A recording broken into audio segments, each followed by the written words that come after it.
ಎಲ್ಲರಿಗೂ ನಮಸ್ಕಾರ. ಇವತ್ತಿನ ವಿಡಿಯೋದಲ್ಲಿ ನಾನು ನಮ್ಮ ಕರಾವಳಿ ಸಾಂಪ್ರದಾಯಿಕ ಸಿಹಿ ತಿನಿಸುಗಳಲ್ಲಿ ಒಂದಾದ ಹಲಸಿನ ಹಣ್ಣಿನ ಗಟ್ಟಿ ಮಾಡ್ತಿದ್ದೇನೆ. ಹಲಸಿನ ಹಣ್ಣು ಗಟ್ಟಿ ಮಾಡಲಿಕ್ಕೆ ನಾನಿಲ್ಲಿ 10 ಕಪ್ ಹಲಸಿನ ಹಣ್ಣು ಸೊಳೆಗೆ 3 ಕಪ್ಪಷ್ಟು ಬೆಂಟಿಗೆ ಅಕ್ಕಿಯನ್ನು ಬಳಸ್ಕೊಳ್ತಿದ್ದೇನೆ. ನಾನಿಲ್ಲಿ ದೋಸಾ ರೈಸ್ ಬಳಸ್ತಿದ್ದೇನೆ. ನೀವು ಬೇಕಿದ್ರೆ ಸೋನಾ ಮಸೂರಿ ಅಕ್ಕಿಯನ್ನು ಬಳಸ್ಕೊಳ್ಬೋದು. ನಾನಿಲ್ಲಿ ಅಕ್ಕಿಯನ್ನು ನೆನೆಸಲಿಲ್ಲ, ಡೈರೆಕ್ಟಾಗಿ ಬಳಸ್ಕೊಳ್ತಿದ್ದೇನೆ.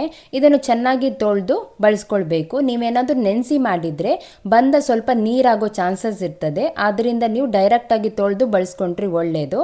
ನಾನಿಲ್ಲಿ ಸ್ವಲ್ಪನೇ ಅಕ್ಕಿ ಹಾಕಿ ಇದನ್ನು ಚೆನ್ನಾಗಿ ಮಿಕ್ಸ್ ಮಾಡ್ಕೊಳ್ತೇನೆ. ಚೆನ್ನಾಗಿ ಮಿಕ್ಸ್ ಮಾಡೋದ್ರಿಂದ ಅಕ್ಕಿ ಎಲ್ಲ ಕಡೆ ಹಲಸಿನ ಹಣ್ಣು ಜೊತೆ ಸೇರಿಕೊಳ್ತದೆ. ಆದ್ದರಿಂದ ನಾವು ಇದನ್ನು ಚೆನ್ನಾಗಿ ಮಿಕ್ಸ್ ಮಾಡಿ ಬಳಸ್ಕೊಂಡ್ರೆ ತುಂಬ ಒಳ್ಳೆಯದು.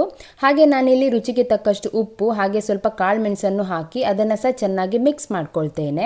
ಇದು ಚೆನ್ನಾಗಿ ಮಿಕ್ಸ್ ಆದ ನಂತರ ನಾನು ಇದನ್ನು ಸ್ವಲ್ಪನೇ ತೆಗೆದು ಮಿಕ್ಸರ್ ಜಾರಿಗೆ ಹಾಕಿ ರುಬ್ಕೊಳ್ತೇನೆ. ಫಸ್ಟ್ ನಾನು ಮಿಕ್ಸರಲ್ಲಿ ರುಬ್ಕೊಂಡು ಆ ರುಬ್ಬಿರೋ ಪೇಸ್ಟನ್ನು ಗ್ರೈಂಡರಿಗೆ ಹಾಕಿ ಪುನಃ ರುಬ್ಕೊಳ್ತೇನೆ. ಯಾಕಂದರೆ ಇದು ನೈಸಾಗಿ ಪೇಸ್ಟ್ ಆಗಬೇಕು.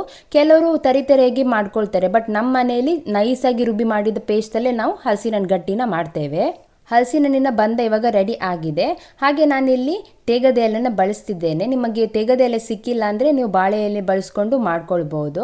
ತೇಗದ ಎಲೆ ಮಾಡೋದ್ರಿಂದ ಅದು ರುಚಿ ಪರಿಮಳ ತುಂಬ ಅದ್ಭುತವಾಗಿ ಬರ್ತದೆ.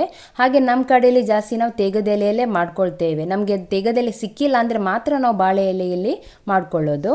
ಹಲಸಿನ ಹಣ್ಣು ಗಟ್ಟಿ ಮಾಡೋ ಮಿಶ್ರಣ ರೆಡಿ ಆಗಿದೆ. ಇವಾಗ ನಾವು ಅದನ್ನು ಆವಿಯಲ್ಲಿ ಬೇಯಿಸ್ಕೊಳ್ಬೇಕಾಗ್ತದೆ.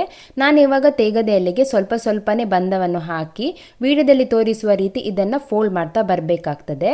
ಎಲೆಯನ್ನು 4 ಕಡೆ ಚೆನ್ನಾಗಿ ಫೋಲ್ಡ್ ಮಾಡಿದ ನಂತರ ನಾವು ಇದನ್ನು ಉಲ್ಟಾ ಮಾಡಿ ಪಾತ್ರೆಯಲ್ಲಿ ಇಡ್ತಾ ಹೋಗಬೇಕು. ಯಾಕಂದರೆ ಎಲೆ ಬಿಡಿಸಬಾರ್ದು. ಆದ್ದರಿಂದ ನಾವು ಈ ಮೆಥಡನ್ನು ಫಾಲೋ ಮಾಡ್ತೇವೆ. ಹಾಗೆ ನಾನು ಎಲ್ಲ ಎಲೆಗಳಿಗೆ ಸೇಮ್ ಪ್ರೊಸೀಜರನ್ನು ಫಾಲೋ ಮಾಡಿಕೊಂಡು ಒಂದೊಂದೇ ಎಲೆಗಳನ್ನು ಪಾತ್ರೆಯಲ್ಲಿ ಆವಿಯಲ್ಲಿ ಬೇಯಿಸಲಿಕ್ಕೆ ಇಡ್ತಾ ಬರ್ತೇನೆ. ಹಲಸಿನ ಹಣ್ಣು ಬೇಯಲಿಕ್ಕೆ ತುಂಬ ಸಮಯ ಬೇಕಾಗ್ತದೆ. ಆದರೆ ನೀವು ಆವಿಯಲ್ಲಿ ಅದನ್ನು ನಿಧಾನವಾಗಿ ಬೇಯಿಸಿದ್ದಾಗಲೇ ನಿಮ್ಗೆ ಅದರ ರುಚಿ ಚೆನ್ನಾಗಿ ಬರ್ತದೆ. ಹಾಗೆ ಅದು ಚೆನ್ನಾಗಿ ಬೇಯ್ತದೆ ಕೂಡ.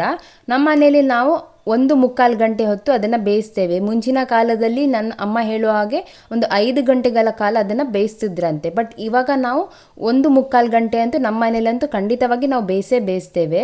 ಬಟ್ ಈ ಸಲ ಅಮ್ಮ 2.5 ಗಂಟೆ ಕಾಲ ಬೇಯಿಸಿದ್ರು.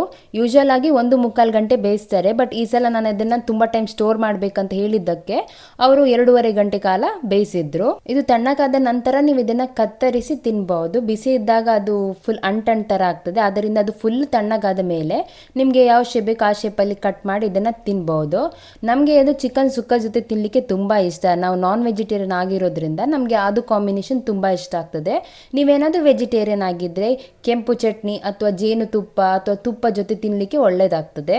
ಹಲಸಿನ ಹಣ್ಣು ಸಿಹಿ ಇಲ್ಲ ಅಂದರೆ ಸ್ವಲ್ಪ ಬೆಲ್ಲ ಸಹ ಸೇರಿಸ್ಕೊಳ್ಬೋದು. ಹಾಗೆ ಚಿಕ್ಕ ತುಂಡು ಮಾಡಿರುವ ಕೊಬ್ಬರಿಯನ್ನು ಸಹ ಇದಕ್ಕೆ ಸೇರಿಸ್ಕೊಂಡು ನೀವು ಗಟ್ಟಿಯನ್ನು ಮಾಡ್ಕೊಳ್ಬೋದು. ಹಾಗೆ ನಿಮ್ಗೇನಾದರೂ ಈ ವಿಡಿಯೋ ಇಷ್ಟ ಆಗಿದೆ ಲೈಕ್, ಶೇರ್ ಮತ್ತು ಸಬ್ಸ್ಕ್ರೈಬ್ ಮಾಡಿ. ಮುಂದಿನ ವಿಡಿಯೋದಲ್ಲಿ ಸಿಗೋಣ. ನಮಸ್ಕಾರ.